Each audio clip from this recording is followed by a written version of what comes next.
দ্রুত নির্বাচন দেওয়ার দাবি জানানোর পাশাপাশি মিছিল, মিটিং ও গণসংযোগে ব্যস্ত বিএনপি। ৩১ দফা বাস্তবায়নে জনসম্পৃক্ততা বাড়াতে কর্মশালা করছে দলটি। মঙ্গলবার নিজ এলাকা ঠাকুরগাঁও সদরের চিলারং ঘুন্টিপাড়া সরকারি মাধ্যমিক বিদ্যালয় মাঠে গণসংযোগে যোগ দেন বিএনপির মহাসচিব মির্জা ফখরুল ইসলাম আলমগীর। এ সময় তিনি বলেন, কিছু মানুষ নিজেদের অপকর্ম চালিয়ে যেতে দেরিতে নির্বাচন চায়, তাদের ষড়যন্ত্র মেনে নেওয়া হবে না। গত ১৫ বছর মিথ্যা মামলা দিয়ে দমিয়ে রাখার চেষ্টা করলেও বিএনপির নেতাকর্মীরা দল ছাড়নি বলেও মন্তব্য করেন মির্জা ফখরুল। কিছু কিছু মানুষ চেষ্টা করতেছে নির্বাচনটা দেরি হোক, না হোক। কেন?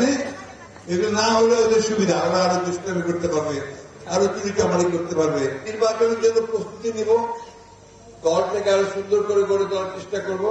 এর আগে মোলানি উচ্চ বিদ্যালয় মাঠে গণসংযোগ করেন মির্জা ফখরুল। প্রধান অতিথির বক্তব্যে তিনি অভিযোগ করেন, গুজব ছড়িয়ে একটি শ্রেণী দেশবিরোধী ষড়যন্ত্রে লিপ্ত আছে।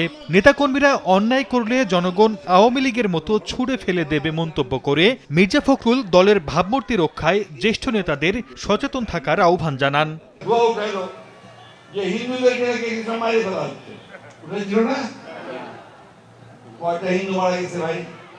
এই এলাকাতে কিন্তু ওরা এই কথাটা তুলছে না। সুন্দর দেশ গড়তে সবাইকে ঐক্যবদ্ধ থাকার আহ্বান জানান বিএনপি মহাসচিব। সরদার মোহাম্মদ আরিফ, সময় সংবাদ।